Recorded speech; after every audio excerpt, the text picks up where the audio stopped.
Penn State wins it going away 24-0 over Indiana. It was billed by many as a revenge game for Penn State football. They come out, take care of business, and they are now 5-0. I'm your host, Thomas Frank Carr. This is BWI Live. That's Tom Hannifan. He's my co-host this evening, and we are going to break down the game from both perspectives, offense, defense, give you the insights that we gleaned from watching the game tonight. And Tom, was this the most dominant performance that they've put together so far this year? And I am considering Ball State and Villanova in that question. And I understand why, but I firmly believe, yes, this was the best competition of those three games since we're lumping them all together. Indiana, Penn State beat them going away. And that was something that you and I had talked about after the Auburn game is Penn State going to have any games like this where it's like, hey, it's decided? And you and I were just talking a few moments ago before we came on the air, like when it felt like it was over. And I'd say I think the 10:53 mark in the fourth quarter is when I was kind of like, yeah, this is wrapped up. Yeah. And it might have even been sooner of that for a lot of people. So this felt really good. That felt like an Indiana defense that had a good plan. There are a lot of smart football players, really good coaching, obviously. They just don't have the athletes. And then it was something you and I spoke at half. Penn State committed themselves to the run in the second half. And that was just something that you could tell the way Indiana was playing. They just weren't going to have an answer for that, unfortunately, for Hoosier fans. So this is a really good win for Penn State. I'm still kind of digesting it. You know, you're not like, yeah, we killed them or anything like that. But it's a good win. Kevon Lee ruined an awesome stat that I had. So here's something I tweeted out going into the fourth quarter, and when we were getting ready, you're like, "Hey, your slide is wrong. It says Penn State won 28-0." I said, "I know, because they have scored a touchdown in literally every quarter this season except for the first half against Wisconsin. They were shut out in the first half. They have scored at least a touchdown every single quarter." And you're right, it doesn't always feel sexy because they don't always put up 20 points in a quarter, but they have been a consistent offense that has consistently found answers and put points on the board. And then he goes in sideways at the goal line. Like basic running 101. You square your shoulders, you lower your pad level, low man wins. Like when you make the scenario in practice of like it's the 1 yard line, you gotta get a yard. He went in with his shoulder sideways and up, and like he ruined my stat because they kicked that because then they had to kick a field goal later. They didn't get points there, but other than that, I mean, it was a dominant win. He played very well tonight in a lot of different ways, but I just thought that was one thing that was pretty interesting in this game so far. So welcome to the BWI Live Show. I'm your host, Thomas Frank Carr. Get your questions in the chat. We got a couple super chat questions we're going to get to here involving some running backs as well. Tom, what stood out to you, aside from the way kind of Penn State was comfortable in this game? What stood out to you about how they performed either side of the ball that was the generating factor for this? I'll start with the defense. This Penn State secondary is outstanding. It might be one of the best in the country. I remember when Matt McGloin and I started our podcast in August, a lot of the camp battles, there were so many questions on defense, like who's going to step up, and guys just hadn't had a lot of time, and you kind of knew about Brisker and Castro Fields and Joey Porter Jr. You knew those guys were going to be there. You were curious to see how good they would be as a unit. Daquan Hardy continues to be a fantastic slot corner. He comes up, he's physical at the point of attack. They're swarming to the ball, the secondary especially. And then Jair Brown, I think, is his third pick this season, and he's just in the right place at the right time every time. Yeah. And that's the great thing. And I think that's the reason that James Franklin pulled him aside after that pick, because you could tell by the way Brown was returning it, he was kind of like, game's over, screw it. And when he came over the sideline, Franklin was like, hey, man, we're at the 9-yard line now, as Yeah. opposed to like the 15 or the 20, because you were just like, hey, it's backyard ball. Yeah. So it's nice to see those little things from the coaching staff, Franklin especially, just kind of bouncing and checking guys. So defensively, that secondary has been fantastic. They're rarely out of place or out of assignment. On the offensive side of the ball, I'll make a comparison here, and people will maybe freak out. That was a Trace McSorley-like game from Sean Clifford. Yeah. Now, what do fair. I mean by that? That stat line, if you look at that for, I'd say, 60% of Trace's games, identical. Less than 200 yards passing, multiple touchdowns, really chipping in. I believe Sean was the leading rusher, most rushing attempts at least. Yes. So that's exactly what he did. Now, that was the challenge from the Iowa defense from the outset. Sean Clifford, go ahead and beat us, whether it's your arms or your legs. And he was like, okay. And we keep asking questions whether he's a legit dude at quarterback. He keeps answering them, yes. So I love it. And he made some good decisions. His ability to extend plays and make plays with his feet, whether it's running or if he's buying time, he's becoming very good at opening up holes downfield, because he is a running threat. If you let him into the open field, that he can get guys open and then throw the ball over the top. That becomes a real catch-22 for a defender. I was going back and watching the Jahan Dotson touchdown. They had good coverage. So that's a zone coverage. They had Jahan all the way to the sideline. So he was running out of real estate on a crossing route. There's nowhere to go. Clifford runs into the flat. The guy comes up because it was fourth down. You've got to stop him on fourth down. But that leaves Dotson open, pops it over the top, and you get a touchdown, you get the catch and run. That's all because Clifford made the right decision in the moment, and he had not been doing that. So I got to ask you something, because I'm going to put these questions up in the chat here that we got. People seem to think that Penn State should have won this going away. Like, do you think they should have scored more points? Because the temperature in the room right now is not what I was expecting. So Dave says, no, it doesn't look like he did week one. Not as quick, can't break tackles. Should John Lovett be the first back going forward? Run game looked best with him in. What do you think about the running back rotation? Noah Cain had 11 carries. He was the leading attempt rusher. He was the guy that had the most attempts of traditional carries, because obviously Clifford had some scrambles in there. He had 23 yards. By far the least productive back. Kevon Lee, 8 rushes for 74 yards, and John Lovett, 10 for 41. So that's just the statistical breakdown of the carries. Almost even. Definitely not the same yardage output from Noah Cain. What are your thoughts with that? So your first question, should Penn State have scored more points? I saw that question asked. Yes. Like you pointed it out, in terms of they ultimately got a field goal, but it could have been a Kevon Lee touchdown. So there's 4 points right there that easily Penn State could have had back. But I think people are waiting for Penn State to all of a sudden look like Alabama did today against Ole Miss, right, and hang 42 on a really good opponent. And that's not this team. So you might see that happen a little bit more against a few more teams like that they play the rest of the season. Like honestly, the Illinois and Rutgers games, you should see them score into the 30s, but we'll see about that. As for the running backs,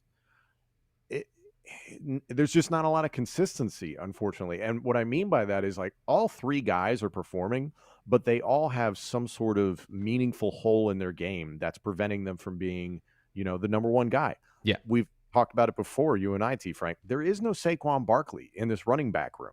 It's sad to see Devin Ford kind of drift into the background. It's kind of odd to see Noah Cain not producing the same way. Again, you can't put everything on the guy carrying the ball. There's got to be the blocking there accordingly. However, at least this game, there was a serious commitment to the run, because Indiana showed in the first half they were going to give it up. And you and I talked about it at half. 19 rushing attempts in the second half to 11 passing attempts in the second half. It's fantastic. It's great to see that, because you had the opportunity. So my takeaway, approach this as if you're a New England Patriots fan. It's never going to be the same game plan twice. It's just whatever helps you win the football game. I know people would love to hear that this is a dominant top 3 legit championship contender. that's just not how this team is built. But they found a way to get it done, didn't they? And they blanked the team in a revenge game. Yeah. And so I'll address the specifics of David's question about Noah Cain. He is not. First off, he hasn't been healthy the last 2 weeks, which makes it now 3 straight seasons where he has not been healthy. And you can see at contact, there is no leg drive. So whatever's going on is a lower body injury. And that's a reoccurring problem with Noah. And I addressed this in depth several times so far this season because from a strength and conditioning perspective, for 2 years now, he has been rehabbing injuries. I think the one that we know what it was a high ankle sprain as a freshman. Those are tough, but you can battle through that and eventually you'll recover and you can do some strength training. You can get bigger and stronger and faster. Whatever he had last year, he had to have surgery for. You cannot squat. You cannot do deadlift. You cannot get stronger in your lower body if you're rehabbing and whatever it was. I think it was a foot injury, but we never get to know the exact details. They don't reveal that information, yeah. But you can't get stronger. So you're coming into this situation not the same guy. He is a power player. Now, his abilities, his true strengths are that when he gets to contact, he has great contact balance and he wiggles out of the good hit and rolls for more yards.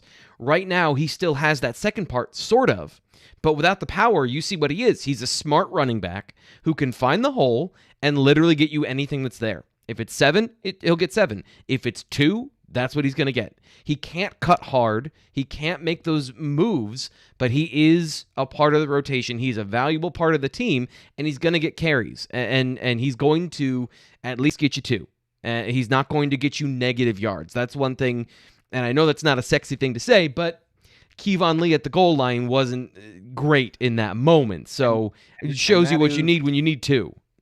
And that it's not you talked about the leverage that Lee got. Okay, that wasn't good. However, it was also a gigantic power set with, I believe, 3 tight ends in. Penn State clearly was like, we're lining up all the beef that we have, and they still couldn't get that yard. It's something that we've seen. This has been symptomatic of the entire season. Yeah. I tend to lean towards, and it's like marginal, that yes, John Lovett is probably the most well-rounded back. There's gaps in Kevon Lee's game. There's gaps in Noah Cain's game. There are things that John Lovett can do better. However, John Lovett seems to be doing quite well overall, and I really like to see him get involved in the passing game because that offense in the flat, that screen game where the running back is used far more as a receiver, we've not had that at Penn State, so it's refreshing to see. And they each, so the thing you can't get into is you can't use them for specific schemes. Because somebody asked me on Twitter, is it time to abandon the outside zone? No, because just because Kevon Lee can't run it doesn't mean John Lovett can't. And he's good in that scheme. Now, the offense as a whole has to get better at that situation. But if you put him in there and he never runs inside zone, he never runs between the tackles, people are going to figure that part out. There were genuinely good things about the Penn State rushing attack so far tonight. I mean, the yardage totals are always misleading, because a lot of that is scramble yardage from Sean Clifford, but 42 carries, 209 yards, some ripped off runs. By the way, we have known this entire time exactly how fast Kevon Lee is, because after his second step, he is at full speed. There is no more juice in the tank after he breaks through the line of scrimmage. Who wins a foot race, Kevon Lee or Sean Clifford? I think it's Clifford. I actually do. He runs like a 4.7, maybe. Well, he's got breakaway speed. He's got long speed. So Ryan asks this question: can Penn State's offense score enough to not have to worry about Iowa's defense making it a game? Iowa's defense is elite. I think, Ryan, you sort of answered your own question there of Iowa's defense is elite. It's not going to be easy, but I think this Indiana defense was a good test. This is the thing about Tom Allen's defense, and I was talking with Tom Hannifan about that at halftime.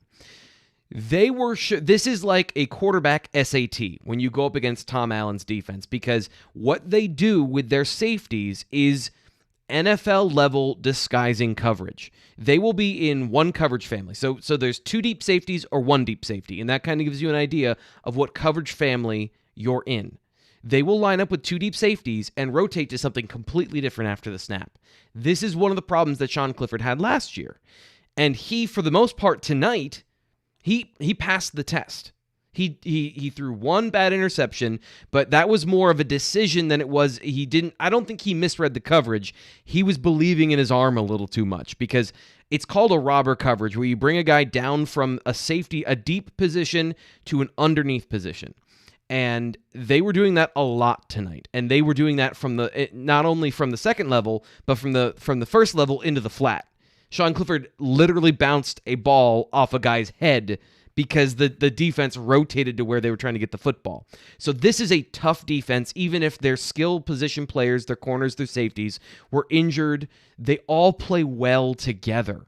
This is a really well-coached football team, and schematically, they do things that challenge you. So the fact that Penn State put up what should have been 28 points and scored in every single quarter, I think that's a fair comparison to what Iowa's defense is. Now, Iowa's defense, the biggest difference is they are nasty up front. They are big, physical, mean guys up front. So that's going to be the test. But I think from a scheme perspective and a coverage perspective and all those things, that's exactly what you're looking for. That was the test that Sean Clifford passed today. Now, was it perfect? No. But I think, Tom, was he bad? Am I missing something? Was he bad tonight? I mean, he missed a couple more throws than normal, but that was a passing grade against a good defense. Yeah, he seemed first quarter a little out of rhythm. They were getting a modicum of pressure, and he was having to move around. So it was not the perfect start for him. I'm seeing people in the thread talking about his accuracy. You're going to maybe look at the statistics and say, oh, his completion percentage wasn't great. And fair, it's not his best outing in that respect. But I come back to Trace McSorley. I think we all remember the grandiose moments, the Big Ten title game against Wisconsin, the last second touchdown pass at Iowa to beat Iowa. Those moments where it was solidified like, oh yeah, Trace has got this. Yeah. I just don't believe that Sean has really captured one of those moments yet. And this shows to me that, like, we've been asking the question enough times this season that it's like, yeah, he's probably going to have one of those moments. I hope he does. We'll see what happens. But Sean is, as I mentioned before, he's an above average quarterback. It's not saying that he's too good to lose, but you saw the way Indiana organized this offense. They're like, great, we're going to prevent Clifford from throwing the ball deep on us, because that's what Penn State has done to just destroy defenses all year long and play off of the big play. Yeah. And then we're going to make Clifford get mobile and move around. He's a little dinged up. Not a bad idea. So the game plan was there. And to your point, he passed the test. Now, going to face Iowa is going to be very, very different. I'm curious what you think, because you watch more tape than anybody. This seems like a turnover-dependent Iowa team. Granted, against Maryland, it's a complete outlier because it was 7 total turnovers. That's not just, the 85 Bears walked onto the field. It's like, no, Maryland messed up too. Yeah. And what you've seen, how accurate is that statement? Because that has been the knock on the Hawkeyes until they blew out Maryland. So they played Michael Penix week 1, and I think you saw what that was like. He was more judicious with the football this week than he had been in the past. But what it comes down to is they run zone concepts.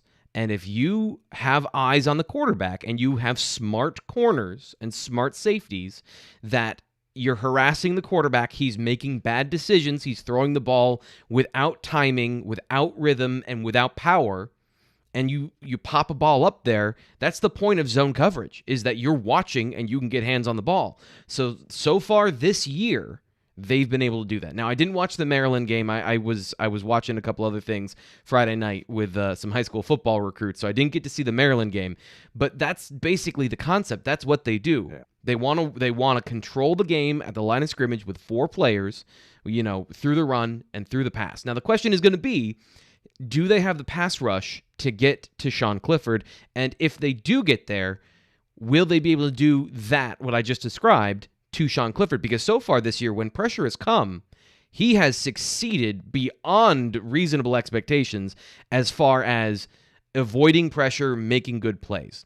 Another thing that you and I were talking about during the game was the pressure was getting there and it was affecting the passing game. That is true. They were getting pressure. But there are certain situations and this will get into some of the things that the Penn State defense got into. We've been talking mostly tonight so far about the Penn State offense and the defense for Indiana at times would run man coverage. They would run one-on-one coverage, and they would blitz. Now, the idea, it's what Penn State was doing of, we're going to put our corners and safeties on an island, and we're going to get to the quarterback, and we're going to take everything away. Well, when he breaks the pocket, there are two choices. He can look for a player downfield in single coverage, or because he got past the guys that are responsible for him, both linebackers are blitzing, there's no one accounting for the quarterback. This is basic man coverage of, you can't let the quarterback out of the pocket. And that's what changed the Penn State's defensive game plan when Jack Tuttle came in. I was actually thinking when Tuttle came in, this is the best chance that they have. This is the best chance that they're going to have to do anything, because you can't play press man coverage against Jack Tuttle, because if he breaks the pocket, he can run for 45 yards. He can do what Sean Clifford did. So even some of those running plays, even though they were scrambles, that is Sean Clifford making the right decision. Now, those plays will not be there against Iowa, because they're not going to do that. They're not going to bring 5 and play man coverage the same way. He's going to have to win the game with his arm next week. And Dave asking again, why didn't Penn State bury this team instead of getting cute on 2nd and 3rd downs? Let me ask you this. If it were 28-0, and they won by 4 touchdowns instead of getting a field goal, does that change your opinion? Does that change how you feel about this game? Would that change it how you feel, Tom? No, not really. Like I understand the allure of hanging video game like numbers. Right. This is not that team. Like, you're not that dude. This is not that team. Like, I tweeted it earlier today, and I hate to be a Debbie Downer, but like, have we all watched the way Alabama and Georgia have been mangling opponents this season? How good they look. Yeah. Whenever Georgia figures out who in the world is playing quarterback, they won't. They'll probably lose to Alabama at some point in the SEC title or the national title game. But this is basically everybody in the top 10 auditioning to see who gets to be 3 and 4th in the college football playoff and then get whomped. Okay, that's pretty Which much one do all you? it's- I would rather play Georgia. I think they have a better defense, Pick but your poison. if Pick I your were, poison. but again, you point out the quarterback. I don't want to play the better quarterback. I would play the better defense. Right, but like, it's you're either going to face Georgia in the first round or you're going to face Alabama in the second round. Yeah. So you're screwed either way. It's really difficult. I understand Penn State fans want to see this team go to being the top dog, to being that elite program. This is a very good football team, and they beat a good opponent tonight. There are a lot more tough opponents to come this season. We looked ahead at the schedule a little bit as the broadcast was going on, but I mean, you still have to go to Kinnick, you have to go to Ohio State, you host Michigan, then you end the year at Michigan State, which is no joke. So this season is far from over, and people are worried about how many points we won by. You got to just be thankful for the points that they are scoring, because I'll tell you what, the scoreboard is probably going to look very similar for Iowa Penn State as it did to Wisconsin Penn State. And if you win, that's okay. That's how this team in 2021 wins. Yeah, but I'm surprised. I guess I'm a little surprised because Penn State covered. Like, even if you want to go that, they covered in this game. I think the line was 17, right? And I was thinking, like, this is a 3-touchdown favorite. Right. I want to throw this in here because I'm going to get into some in-depth stuff here in a second, so I wanted to give Ryan what he's asking for. Hey. He said, thanks for the insight, love the in-depth discussion.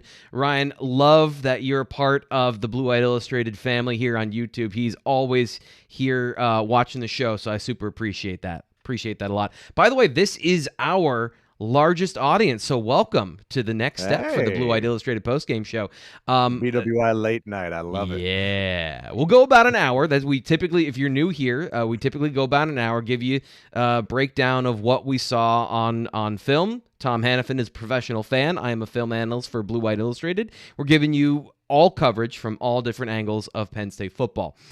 So the defense, talking about a team that has been dominating. That was as complete of a butt kicking as I've seen it in a while. What stood out to you about how the defense played today? I kind of touched on it before. The secondary is just outstanding.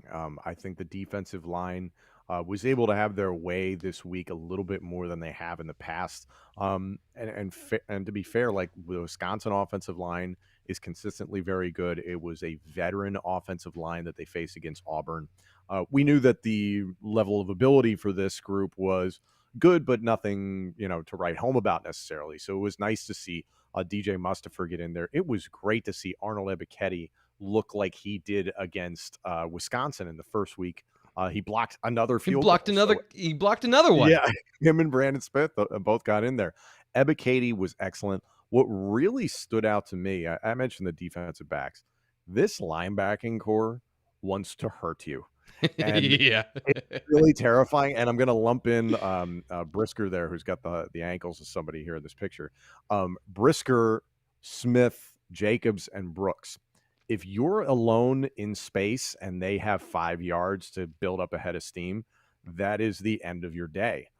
Those four are some of the heaviest hitting dudes. I hope Jaquan Brisker is okay. He came up holding his left shoulder. He's been banged up since the season started. So Yeah, that's why that I shoulder's was been a lobbying problem. for Ball State and Villanova, tell your All-Americans to just chill, but whatever.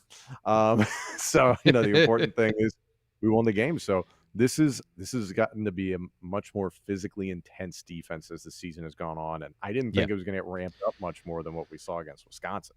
So this was what I was expecting, truthfully, on film, because this Indiana offense has some fundamental problems, and they got worse with DJ Matthews going out with an ACL injury last week. He was their only dude that had any speed.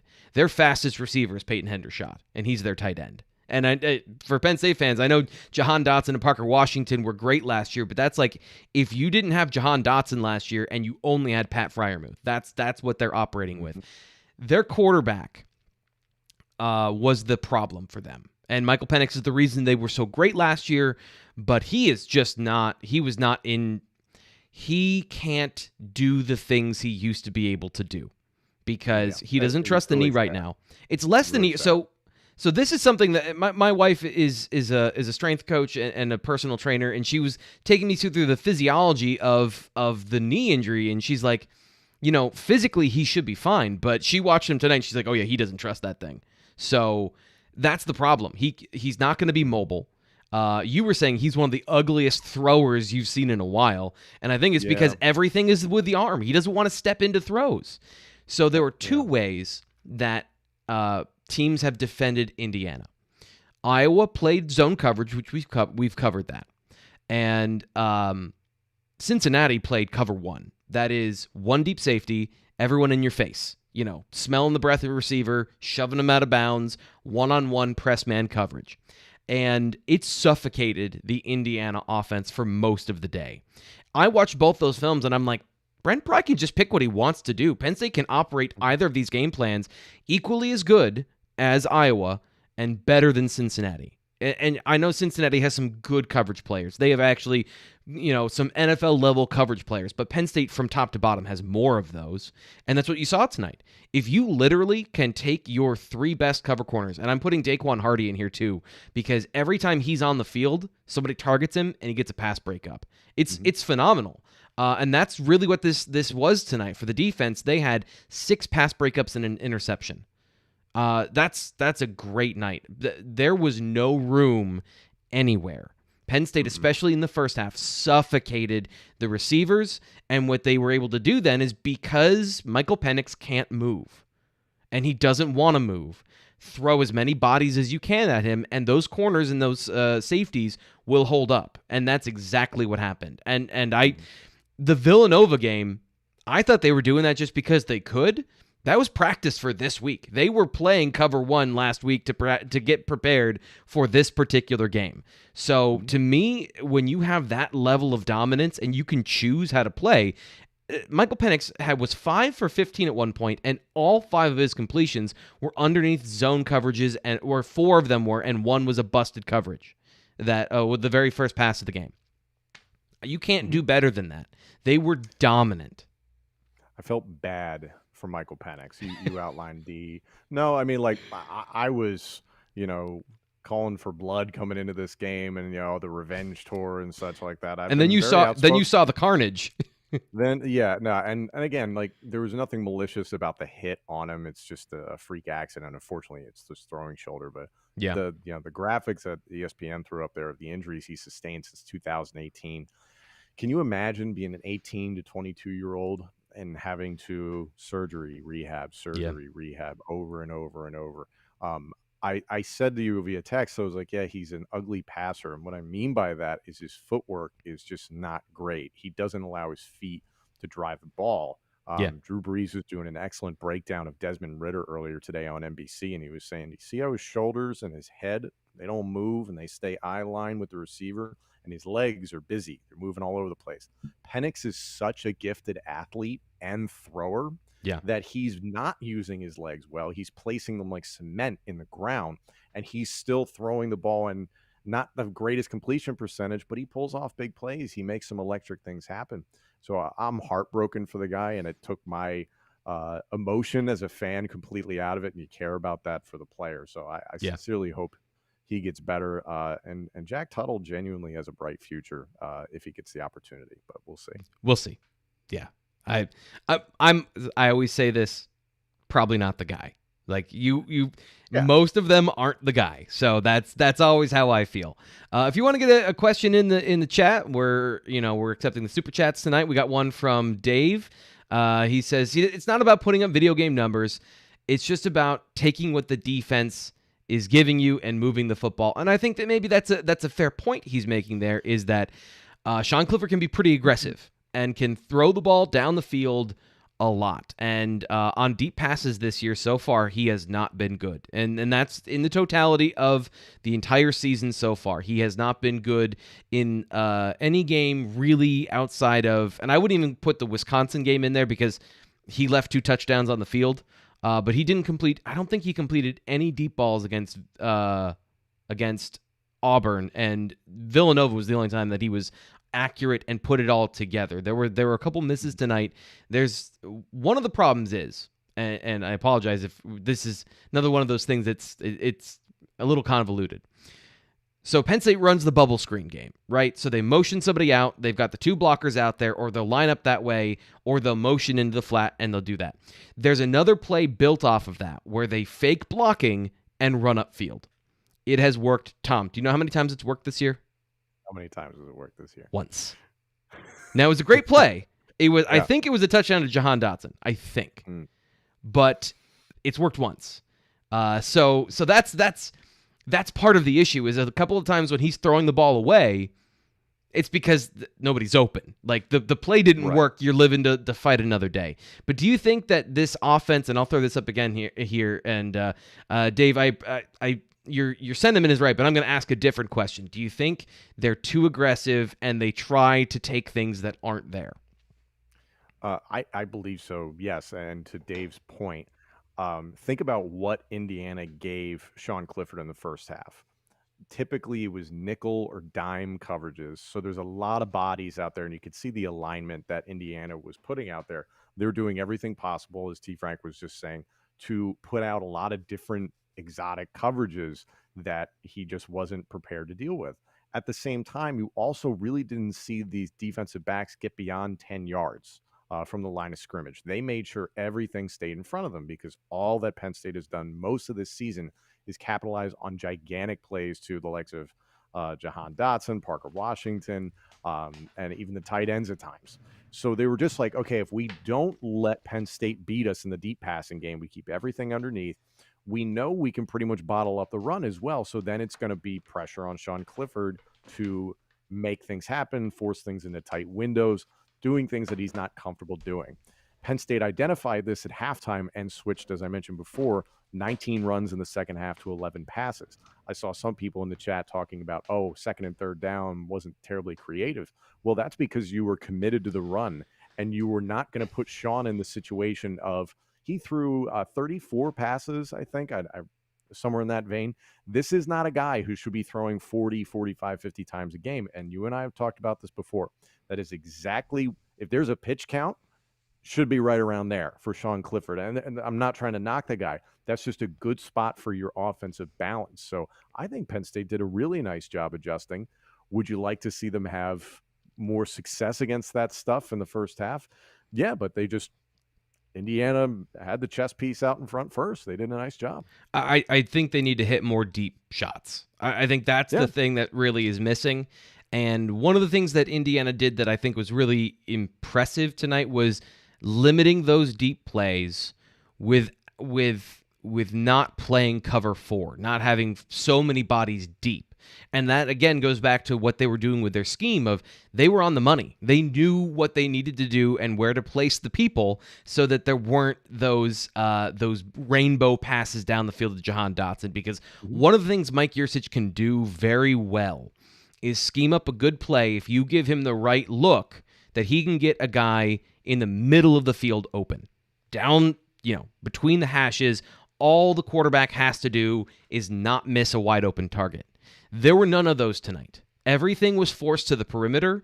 They made sure that they buttoned up their secondary coverage, and things were either you hit a really good throw or it was incomplete or you had to scramble, and some of the plays were made on the run out of structure.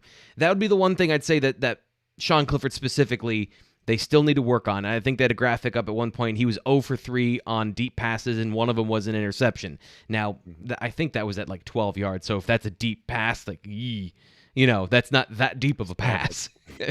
But yeah, anything over 10 yards, he's usually good up to about 15. But once you get to those deep passes where you have to be accurate and good timing and all that stuff, those things are still yet to come. And I think to the opposite of what David is saying about taking what the defense is giving you, they were trying to take away some of those underneath things by dropping an extra defender down into that coverage. Now, that was what stood out to me. They were still playing their soft coverages and making you beat them the other way, but I think for the most part, Penn State did. They scored, again, I'll go back to, they scored a touchdown in every single quarter until the fourth quarter of this game. And that means since Wisconsin. And that in itself is pretty impressive, isn't it? It's very impressive, considering you had Auburn in there and easily could have thrown up a 0 in one stanza. So, it's just going to be a different recipe every single week to get a win. I don't think this staff really cares how they get it done. They have a variety of different guys that are very talented. But to your point, in the passing game, the thing that's deadliest is Jahan or Parker in space. And that's exactly how Jahan scored on that touchdown pass, because obviously Sean Clifford rolling out and creating time with his legs, scrambling, it kind of broke down the coverage a bit. But Jahan got into space. You're not going to touch him. They continue to rely on these bubble screens quite a bit. I'm not the biggest fan of them, but Jahan and Parker are two dudes who can really make something happen there. Same with Keandre Lambert-Smith, as a matter of fact. He got in some nice touches. But you have guys who can win in space. So if you've got the defense saying, hey, take the underneath 10 yards, do what you got to do from a formation standpoint to give your guys space to potentially run after the catch. So that's just on Yurcich. And let's also not forget, first-year offensive coordinator, 5 games in, a lot more to come. So we're only just kind of getting to scratch the surface with Yurcich. That's easy. Surface with, say that 5 times fast. Yeah. So this is an interesting place for Penn State, that they shut out Indiana, a team that, especially late in the game last year, they were playing very well against that team, and they had a bit of a defensive breakdown. They did not give them that opportunity this year. So I think everyone is concerned now that have been asking questions. The general vibe of short yardages. You're getting too cute on short yardage, not creative enough on short yardage. You're not doing it. The short yardage is obviously a problem, but we're now seeing the specific problems that will eventually cause this team to lose because they're a top 5 team in the country. This defense, do you think they can carry them through some of those problems against the teams that are coming up that are better and more talented and have a little bit more of a complete game to their profile? Do you think the defense is that good? They might be. I kind of think so too. So I'll put it this way. On the Pater podcast, my prediction for this season was that Penn State would finish the year 8-4. I didn't distinguish what those 4 losses would be. However, part of me did genuinely feel like it would have been maybe Wisconsin and or Auburn in September. So I was pleasantly surprised, like a lot of Penn State fans, to see us come out 4-0 to end September. There are 4 very losable games left on the schedule. And that's not to say that Penn State's the underdog in those games. Those are very winnable games as well, but that's kind of the feeling with this team. You don't feel really confident going into Kinnick at night. That's going to be a chat, or in the late afternoon. Why in the world is that at 4:00 in the afternoon? Anyway, I don't know. We'll see what happens. The Ohio State game is going to get a lot of fanfare. Ohio State is still Ohio State. They will show up. Michigan is rounding out into form, and they're actually putting a competent team on the field this year, and Michigan State's going to be tough. So, yeah, Michigan State to me is the one that looks the most dangerous. Weirdly enough, they're very explosive. They have some really good athletes on the outside, Walker is their new Le'Veon Bell, and so on and so forth. I think so Jaden like Reed. I think Jaden Reed is his name. He's fast. No, number 9 is it Kenneth Walker? I haven't watched them in depth. I just know that there's one. I just saw one highlight today. I'm talking about a receiver. Sorry. Receiver, yeah. So, but I think it's a fair point that is a very dangerous team. That they're on the way back, and I think that's Penn State's gonna be tested. They have one of the hardest. I think this is another thing that's important to point out. Penn State has from the month of September on. Wait, was that game in August? Their first game was in September. Hardest schedule. Yes. Like they have from beginning to end, they're going to be tested. So there's no, I don't feel like this team is. We're not searching for answers. We know what they are and what they aren't, and I guess that's the part of if you're comfortable with that or not. And I guess there's still a certain percentage of Penn State fans that are concerned that despite the fact they ran for 200 yards tonight, they didn't run for the 2 yards they needed a couple of times. Things I want to point out there. Here's one thing I hate. I hate the quarterback power. Hate the quarterback power. Nightmares of Kirk Soraka, and I'm like, stop. Yeah. So like first of all, he's hurt. His throwing arm is hurt. Let's not get him hurt. Come on. So some of the issues that I was noticing early on that actually Penn State's offense did better. So I want to point this out. Eric Wilson to start the game was struggling to get blocks on the move.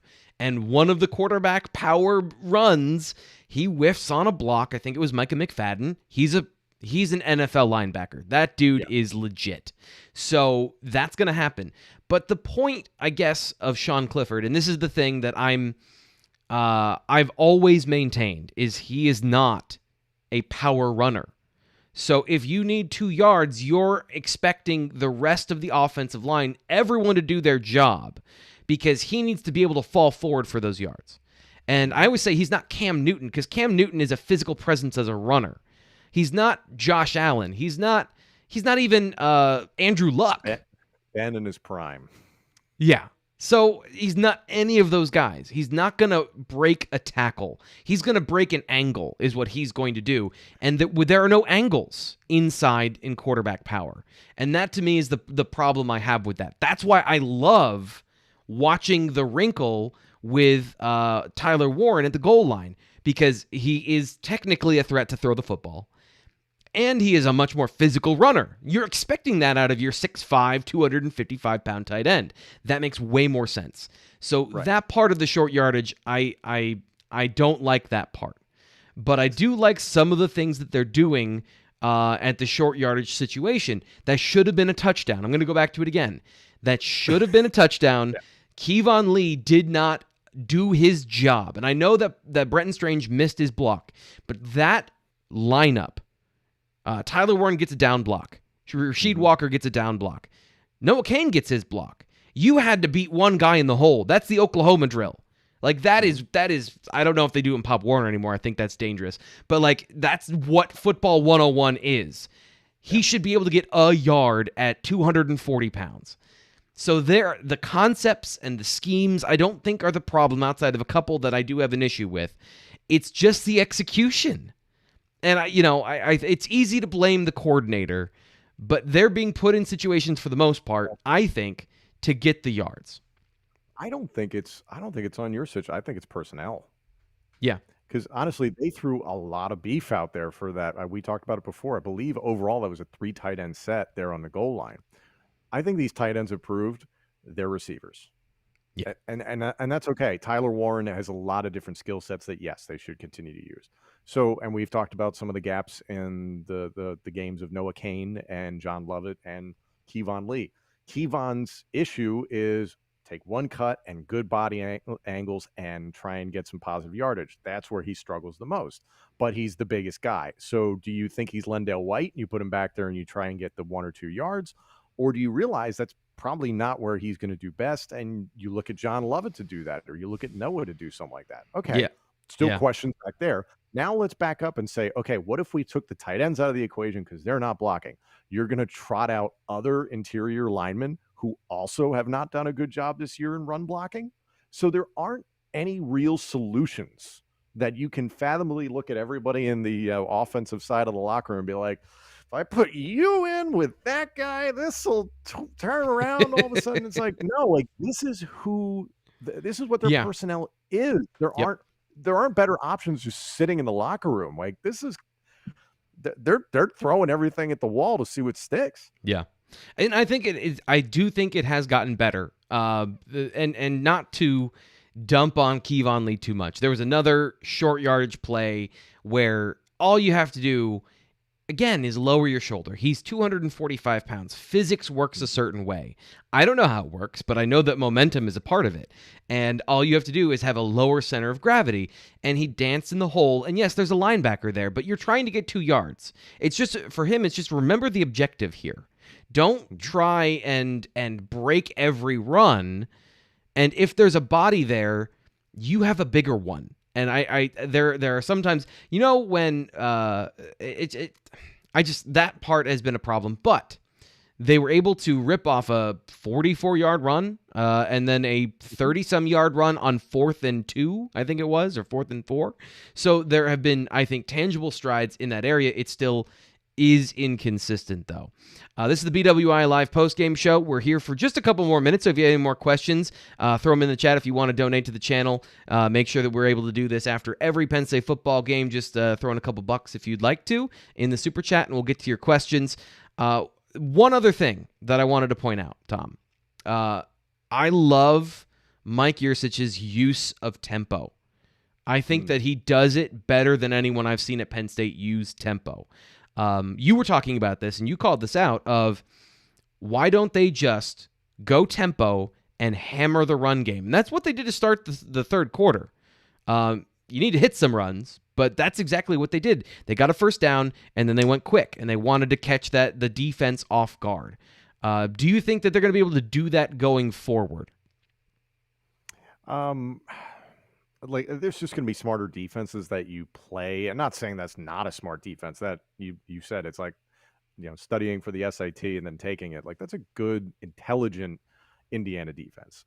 The thing that clearly seems to help with Sean Clifford is, okay, if they don't have time to make a bunch of checks and changes, then he can adapt to those early reads. Also, as much motion as possible, revealing those coverages. That's something we saw a lot throughout the early parts of the season. It really seemed to help Sean identify things early on. So I'd say you keep it up. You don't want to do it consistently because then it's just norm and that's what teams get used to, but pulling it out at the right moment. Again, it just seemed like Indiana was daring Penn State, beat us with the running game or beat us with the underneath pass. We're not going to give you the big play, and we're going to try and we're just going to see how much you guys can do with the running game. Yeah. And Penn State committed to it. It wasn't just, oh, we'll try on first down, and if it doesn't work, we'll just throw it 6 more times. It's like, no. Like you're going to run it on second down. You're going to make those defensive backs creep up, and you're going to find some more holes in the zone.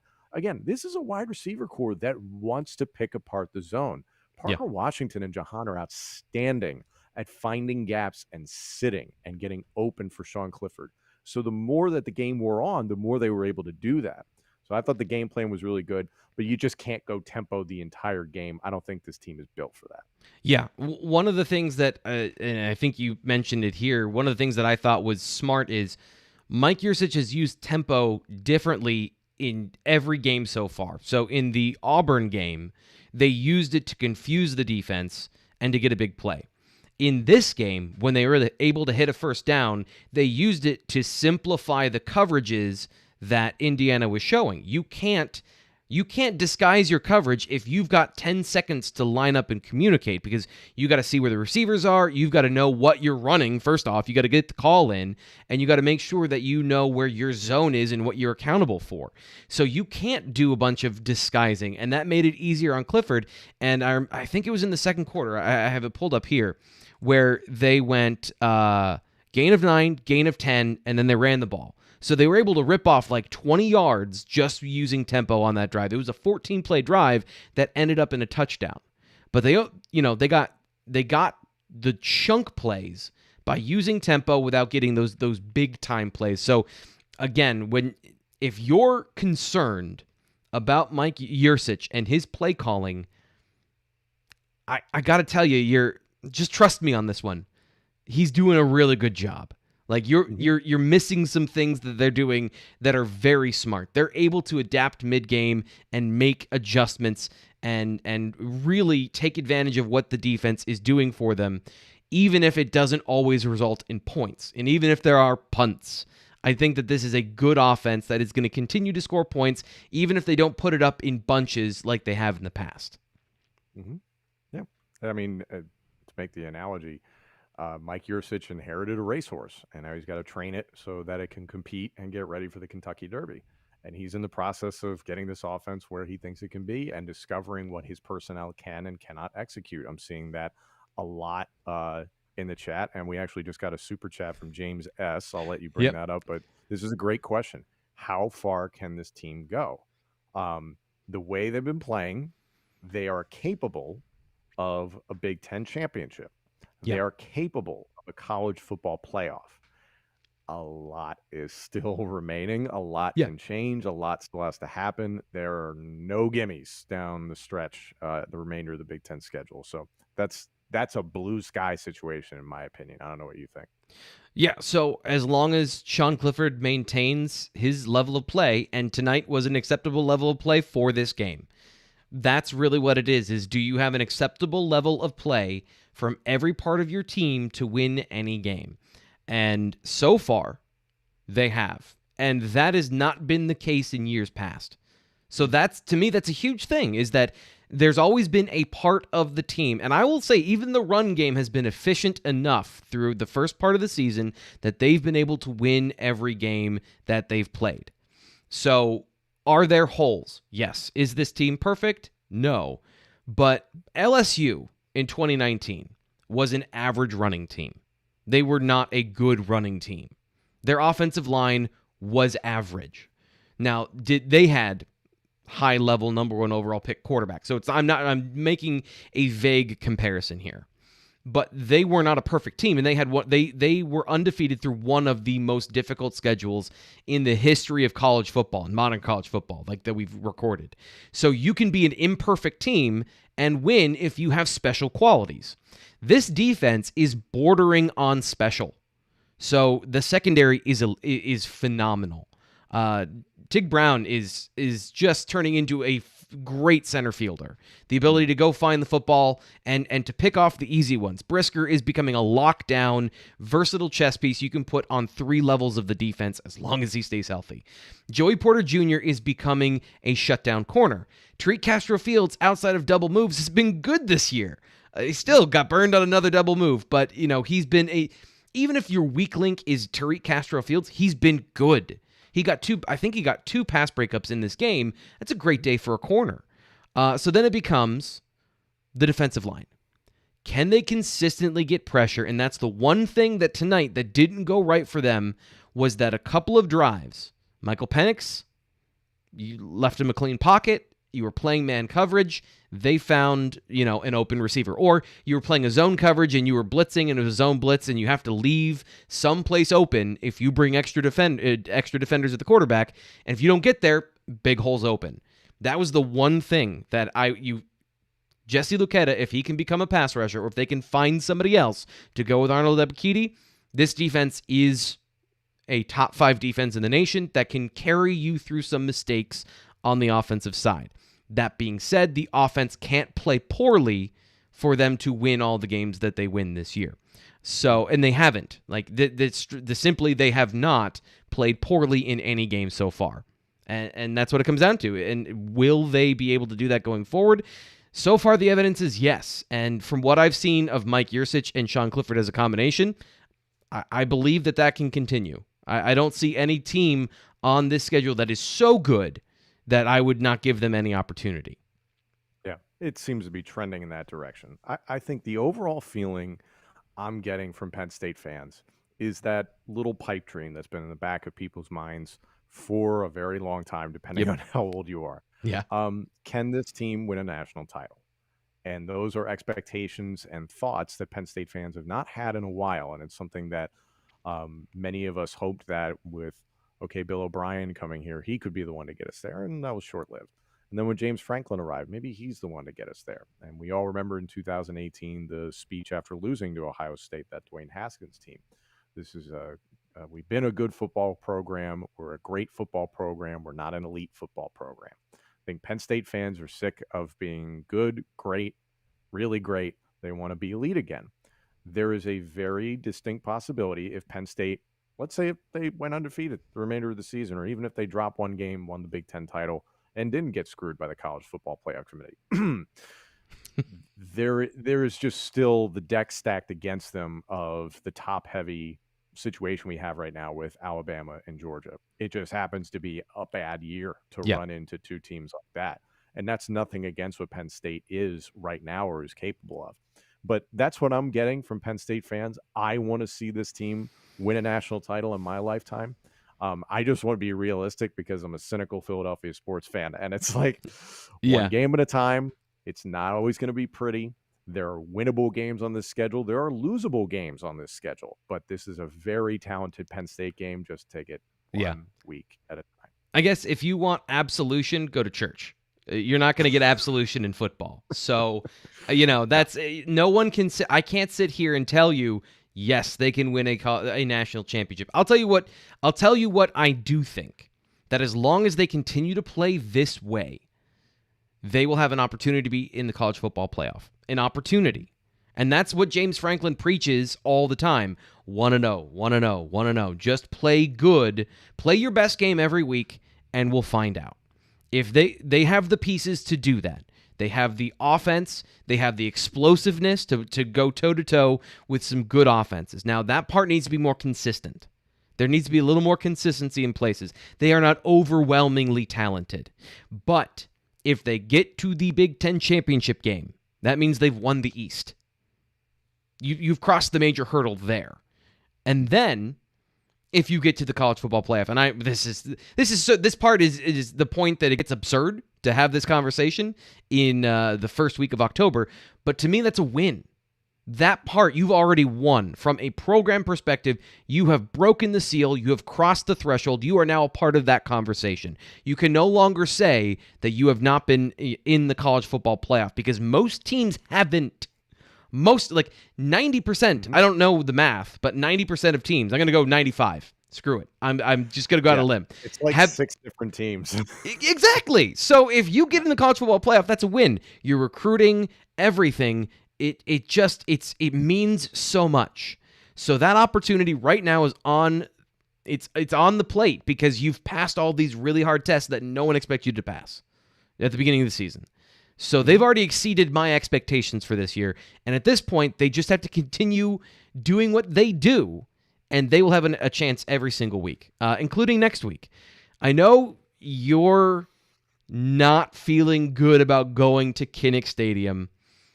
What are your thoughts about the game against Iowa? Have you seen them at all this year? I actually watched more of the Maryland game than I'm proud of. Just because it was on a Friday. I watched the bulk of that game, and then I watched a lot of the Colorado State game, which many of the pundits and people were pointing at as like, this is kind of a sloppy game. It wasn't I believe it was 34-31 was the final. Like Colorado State actually put up a fight. The knock on Iowa at that point, I'd mentioned it earlier in the show, is that Iowa largely through the year had been dependent on defensive turnovers to then gain an advantage and really start to wear down an opponent. What I saw against Maryland, Maryland had the worst day Maryland's ever had, at least if you're a quarterback. Talia Tagovailoa, you don't throw 5 interceptions just because it's the greatest secondary ever. Clearly, the guy got in his head and was just completely thrown off. They brought in his backup. He threw a pick. I believe there were 7 total turnovers, caused by Iowa, and they won it by a substantial margin. I don't think Iowa is that good. I think Maryland played that badly to explain that. Yeah. But this is not your grandfather's Iowa. And what I mean by that is Spencer Petras can actually throw the ball. Yeah. They, again, don't have anybody at wide receiver that's going to keep you up at night or is going to go in the top 4 rounds of the NFL draft. They still very much want to run the ball. They have an excellent offensive line, and their defense is smart and disciplined. They will bring that same type of fight. This is going to be kind of the mental acuity of what Indiana's defense did, just better athletes. I think that's a scary thing. So personally, I think Penn State can win this game. I personally do not underestimate going to Kinnick ever. We've seen Ohio State and countless other big teams lose in Iowa City. It is a very difficult place to play. I believe this Iowa team is beatable, and it sounds cliche. If Penn State does not turn the ball over, they will beat the Hawkeyes. Yeah, I think that's well said, because that has been the formula. I mean, that has been the formula when Penn State has won against Iowa. Is they get more explosive plays. Iowa controls the ball. Iowa runs outside zone for the 38th year in a row, and then Penn State either wins the turnover battle or Iowa doesn't give the ball up. They get enough points in a low-scoring game. So one matchup I want to put in your brain right now. Chris Lindstrom, I think is his name, the center for Iowa. All-American center against P.J. Musfer and Derek Tangelo. That's going to be a key matchup next week. Is which one of those groups, Lindstrom against the defensive tackles, is going to be able to keep their gap more? Because if Iowa can run up the middle, Iowa's a problem when they can run up the middle. But you're right. Spencer Petras is legitimately... I kept thinking, look at this guy. There's not much to him. He seems like another Iowa quarterback running around every once in a while. Then he uncorks this beautiful ball over the middle in between coverage. He can make enough plays, get enough explosive plays that he can be a problem for Penn State football. We will have more on that throughout the week at Blue White Illustrated. Tom, tell us about the Pay Dirt podcast. Yes, check out the Pay Dirt podcast. If you go to BLEAV.com, you can search for the Pay Dirt podcast or wherever you get your podcast. It's called Pay Dirt with Matt McGloin and Tom Hannifan, a Penn State football podcast. We put out our shows every Monday morning at 9 a.m. And then what we've been doing is posting our game exclusive previews Friday mornings at 9 a.m. exclusively on YouTube. So you can go there and check out everything exclusively for the game that is coming up within 24 hours and get yourself prepared as much as possible. So we're very, very grateful. I've seen people that were still watching or listening to the podcast while this game was going on tonight. So I was very touched. And thank you to our audience in Korea. Thank you for tuning in. Again, that's the Pay Dirt podcast with myself and Matt McGloin. You might know who that is. And of course, I'll be getting about 4 hours of sleep. I'll be grinding the film tomorrow, and then you'll have your film room on Monday from me if you are a subscriber at Blue White Illustrated. Of course, BWI.rivals.com if you want to subscribe and get that information. We will be back on Monday with the daily edition early in the day, and then BWI Live is back at Monday with our recap show with the full crew of myself and Nate Bauer and Dave Eckert. I'm your host, Thomas Frank Carr. We'll be back then.